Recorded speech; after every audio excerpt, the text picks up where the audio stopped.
दुनिया के नक्शे पर एक ऐसी लकीर खींचने की कोशिश की गई थी जिसके बारे में सुनने के बाद शायद आपको अपनी आंखों और कानों पर यकीन न हो। वॉशिंगटन के ओवल ऑफिस से लेकर बीजिंग के बंद कमरों तक में एक ऐसी फाइल तैयार हुई थी जिसका मकसद किसी एक सरकार को गिराना नहीं, बल्कि एक उभरती हुई महाशक्ति के भूगोल को हमेशा के लिए बदल देना था। क्या आप जानते हैं कि बंगाल के विधानसभा चुनाव के नतीजों ने सिर्फ कोलकाता की सत्ता तय नहीं की, बल्कि उसने ग्लोबल पॉलिटिक्स के उस सबसे बड़े चक्रव्यूह को भी तहस नहस कर दिया जिसे दुनिया की सबसे खतरनाक खुफिया एजेंसियां पिछले 3 सालों से बुन रही थीं। क्या यह सिर्फ एक इत्तेफाक है कि जैसे ही बंगाल में राष्ट्रवादी ताकतों की पकड़ मजबूत हुई, वैसे ही 7 समंदर पार बैठे उन आकाओं के चेहरे उतर गए जो भारत को पूरब से काटने का सपना देख रहे थे। बंगाल का चुनाव और उसके बाद की यह प्रचंड जीत महज एक राजनीतिक घटना नहीं है, बल्कि यह ग्लोबल जियोपॉलिटिक्स का वो टर्निंग पॉइंट है जिसने अमेरिका, चीन और पाकिस्तान जैसे देशों के नापाक गठजोड़ की कमर तोड़कर रख दी है। साल 2026 का यह दौर भारत के इतिहास का सबसे निर्णायक समय साबित होने जा रहा है, क्योंकि अब जंग सरहदों पर गोलियों से नहीं, बल्कि बंद कमरों में बैठी डीप स्टेट की साजिशों से लड़ी जा रही है। बंगाल को भारत से अलग करने का जो ग्रेटर बांग्लादेश वाला मास्टर प्लान तैयार था, उस पर भारत के आम वोटर ने ऐसी करारी चोट की है कि आज सुपर पावर्स के पसीने छूट रहे हैं। अगले कुछ मिनटों में हम उस सच से पर्दा उठाएंगे जो आपकी जमीन के नीचे चल रही हलचल को साफ साफ बयान कर देगा। इस पूरे खेल को समझने के लिए हमें थोड़ा पीछे जाकर उन कड़ियों को जोड़ना होगा जिन्हें मुख्य धारा का मीडिया अक्सर नजरअंदाज कर देता है। बंगाल चुनाव में भारतीय जनता पार्टी की इस ऐतिहासिक जीत के बाद माहौल सिर्फ ढाका, बीजिंग या इस्लामाबाद में ही खराब नहीं हुआ है, बल्कि इसकी सबसे ज्यादा तपिश अमेरिका में महसूस की जा रही है। आपको जानकर हैरानी होगी कि बंगाल के नतीजे आने के बाद वॉशिंगटन के थिंक टैंक्स में हड़कंप मच गया। आखिर क्यों एक भारतीय राज्य का चुनाव अमेरिका के लिए इतना महत्वपूर्ण था? इसका जवाब छिपा है उस चिकन नेक कॉरिडोर में जो भारत को उसके पूर्वोत्तर राज्यों से जोड़ता है। विदेशी ताकतों का प्लान बहुत सीधा और खतरनाक था। अगर बंगाल में ममता बनर्जी की सत्ता बरकरार रहती या फिर कोई ऐसी सरकार आती जो केंद्र के साथ टकराव में रहती, तो अगले कुछ वर्षों के भीतर एक ऐसी स्थिति पैदा की जाती जहां बंगाल को भारत की मुख्य भूमि से मानसिक और भौगोलिक तौर पर अलग करने की प्रक्रिया शुरू हो जाती। सूत्रों के मुताबिक अमेरिका बंगाल के जरिए भारत के पूर्वोत्तर यानी 7 सिस्टर्स तक अपनी पहुंच बनाना चाहता था, ताकि वह चीन पर नजर रख सके और जरूरत पड़ने पर भारत को ब्लैकमेल भी कर सके। लेकिन बंगाल की जनता ने उनके इस सॉफ्ट इन्वेजन के प्लान पर पानी फेर दिया। अब बात करते हैं उस सबसे बड़े खुलासे की जिसने भारतीय इंटेलिजेंस एजेंसियों को पूरी तरह अलर्ट मोड पर डाल दिया है।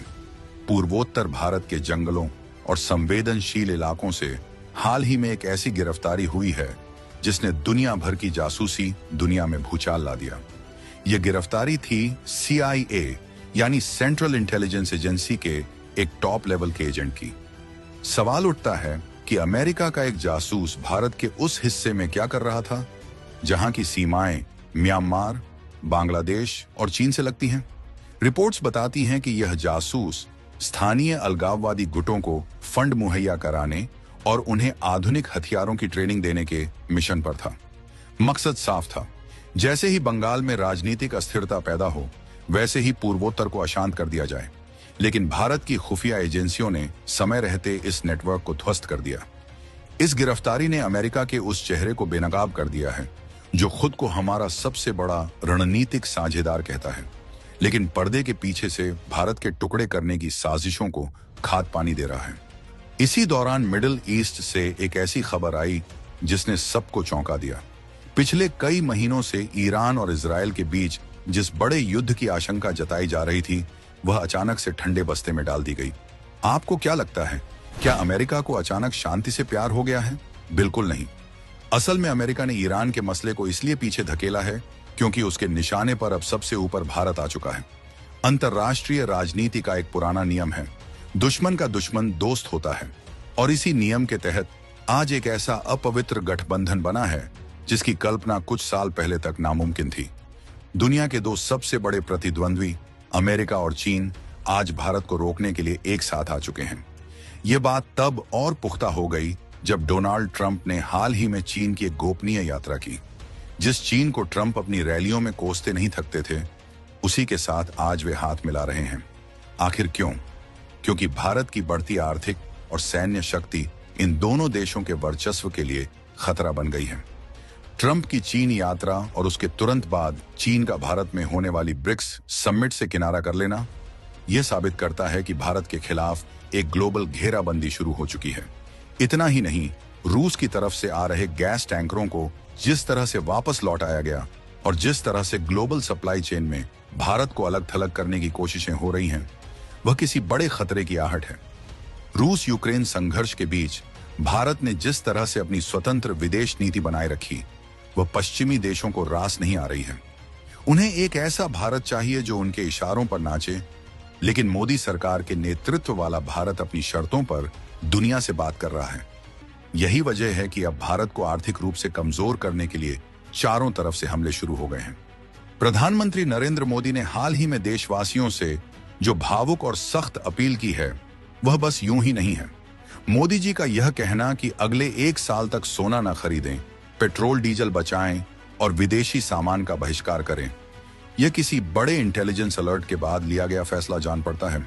जब देश का प्रधानमंत्री ऐसी बात कहता है, तो समझ लीजिए कि पर्दे के पीछे कोई बहुत बड़ी जंग शुरू हो चुकी है। यह जंग फिजिकल कम और इकोनॉमिक ज्यादा है। भारत को अपनी विदेशी मुद्रा भंडार यानी फॉरेक्स रिजर्व को बचाने की सख्त जरूरत है, क्योंकि आने वाले समय में दुनिया भर की करेंसी मार्केट में भारी उथल पुथल होने वाली है। सोचिए, अगर भारत का आम नागरिक सोना खरीदना बंद कर दे तो क्या होगा? भारत दुनिया में सोने का सबसे बड़ा आयातक है। जब हम सोना खरीदते हैं तो हमारा अरबों डॉलर का विदेशी पैसा बाहर चला जाता है। अगर हम 1 साल तक सोना ना खरीदें तो भारत की अर्थव्यवस्था इतनी मजबूत हो जाएगी कि हमें किसी भी विदेशी प्रतिबंध की परवाह नहीं रहेगी। मोदी जी जानते हैं कि अगर आज हमने अपनी आर्थिक आदतों को नहीं बदला तो आने वाले समय में ये विदेशी ताकतें हमें घुटनों पर लाने की कोशिश करेंगी। यह अपील किसी राजनीतिक फायदे के लिए नहीं, बल्कि देश की संप्रभुता को बचाने के लिए है। यही हाल ऊर्जा के क्षेत्र में भी है। पेट्रोल और डीजल के लिए हम आज भी काफी हद तक खाड़ी देशों और अंतर्राष्ट्रीय बाजार पर निर्भर हैं। अगर हम पैदल चलने की आदत डालें, पब्लिक ट्रांसपोर्ट का इस्तेमाल करें या फिर सौर ऊर्जा की तरफ तेजी से शिफ्ट हों, तो हम उस सबसे बड़ी कमजोरी को खत्म कर देंगे जिसका फायदा उठाकर पश्चिमी देश हमें डराते हैं। रसोई गैस और तेल का कम से कम उपयोग करना आज सिर्फ एक बचत का तरीका नहीं, बल्कि राष्ट्र सेवा का एक रूप बन चुका है। आपको यह समझना होगा कि बंगाल की जीत ने जिस तरह से अमेरिका के ईस्टर्न कॉरिडोर प्लान को ध्वस्त किया है, उससे वे बौखलाए हुए हैं। यदि वहां ममता बनर्जी या उनकी विचारधारा वाली कोई भी पार्टी साधारण जनमत से भी जीत जाती, तो अगले कुछ वर्षों में अमेरिका उनके साथ मिलकर बंगाल को एक ऐसे स्वायत्त क्षेत्र में बदलने की कोशिश करता जो दिल्ली के नियंत्रण से बाहर होता। इससे भारत का पूर्वोत्तर हिस्सा मुख्य भूमि से पूरी तरह कट जाता। यह एक ऐसी साजिश थी जिसे ब्रेकिंग इंडिया फोर्सेस बहुत बारीकी से अंजाम दे रही थी, लेकिन राष्ट्रवादी सरकार के आने से वहां सुरक्षा एजेंसियों को फ्री हैंड मिल गया है और अब हर गद्दार की फाइल खुल रही है। आने वाले महीनों में भारत की 2 सीमाएं सुलग सकती हैं। एक तरफ पाकिस्तान की तरफ से होने वाली घुसपैठ और दूसरी तरफ चीन की एलएसी पर बढ़ती हिमाकत।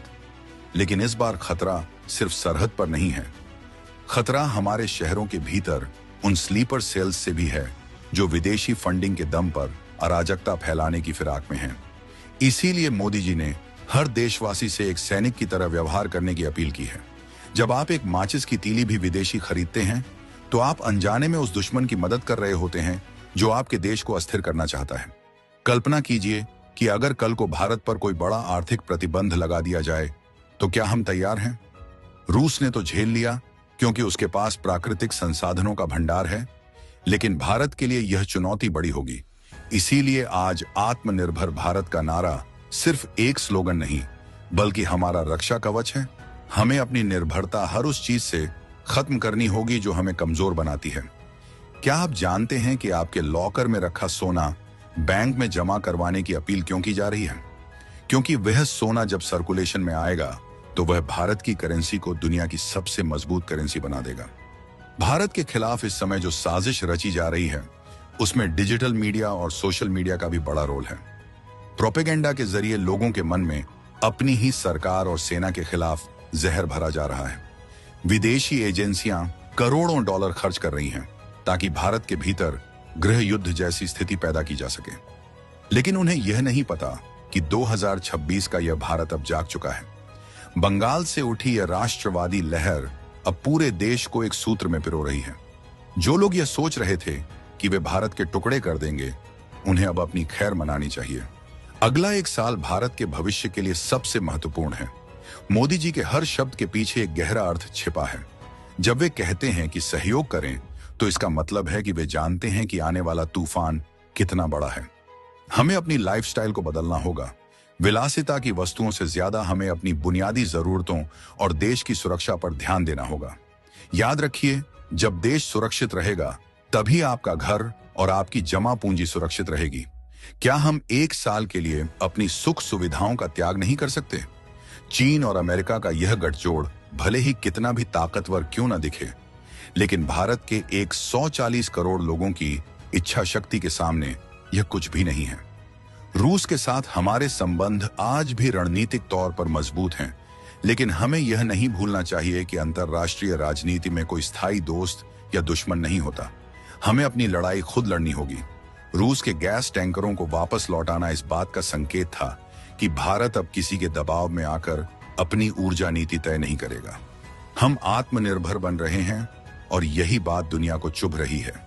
बंगाल में जो हुआ वह तो बस शुरुआत है। अब असली खेल शुरू होगा जब भारत के अन्य हिस्सों में भी उन विदेशी एजेंटों और उनके स्थानीय मददगारों की धरपकड़ शुरू होगी। पूर्वोत्तर में पकड़े गए जासूस ने कई बड़े नामों का खुलासा किया है, जिनमें कुछ तथाकथित बुद्धिजीवी और नेता भी शामिल हो सकते हैं। यह पूरा नेक्सस अब बेनकाब होने वाला है। भारत की एजेंसियां अब रक्षात्मक नहीं बल्कि आक्रामक रुख अपना चुकी हैं। अब हम घर में घुसकर सिर्फ जवाब नहीं देते, बल्कि दुश्मन की चाल को उसके शुरू होने से पहले ही खत्म कर देते हैं। मोदी जी की अपील को एक चुनौती की तरह लीजिए। यह समय है यह दिखाने का कि हम सिर्फ सोशल मीडिया पर देशभक्त नहीं हैं, बल्कि हम जमीन पर भी त्याग करने के लिए तैयार हैं। पैदल चलना, सौर ऊर्जा अपनाना, विदेशी सामान का त्याग करना, ये छोटी बातें लग सकती हैं, लेकिन इनका सामूहिक प्रभाव किसी परमाणु बम से कम नहीं होगा। जब भारत की अर्थव्यवस्था पूरी तरह से स्वदेशी और आत्मनिर्भर हो जाएगी, तो दुनिया की कोई भी ताकत हमें आंख दिखाने की हिम्मत नहीं करेगी। इस पूरे घटनाक्रम में पाकिस्तान की भूमिका को भी कम करके नहीं आंका जा सकता। वह चीन का मोहरा बनकर लगातार भारत के खिलाफ साजिशें रच रहा है, लेकिन अब पाकिस्तान खुद अपनी आग में जल रहा है। अमेरिका अब उसे भी एक डिस्पोजेबल टूल की तरह इस्तेमाल कर रहा है। जैसे ही भारत के खिलाफ उसका काम खत्म होगा, अमेरिका उसे उसके हाल पर छोड़ देगा। लेकिन भारत का लक्ष्य पाकिस्तान नहीं, बल्कि उस ग्लोबल हेजेमनी को चुनौती देना है जो सदियों से दुनिया को अपने इशारों पर नचा रही है। पूरी कहानी का सबसे बड़ा सस्पेंस अभी भी बना हुआ है। वह जासूस जो पूर्वोत्तर में पकड़ा गया, उसने किन किन भारतीय चेहरों के नाम लिए हैं? क्या वे नाम आपके और हमारे बीच के ही कुछ जाने पहचाने लोग हैं? और क्या ट्रंप और चीन की इस डील में भारत के किसी बड़े राज्य को और भी अस्थिर करने का प्लान शामिल है? इन सब सवालों के जवाब जल्द ही सामने आएंगे, लेकिन तब तक हमें सतर्क और सावधान रहना होगा। दुश्मन हमारे घर की दहलीज तक आ चुका है और अब उसे खदेड़ने की जिम्मेदारी हम सब की है। अगर आपको यह जानकारी महत्वपूर्ण लगी हो, तो इसे हर सच्चे हिंदुस्तानी तक पहुंचाएं। क्या आपको भी लगता है कि अमेरिका और चीन मिलकर भारत को घेर रहे हैं? अपनी राय कमेंट बॉक्स में जरूर दें।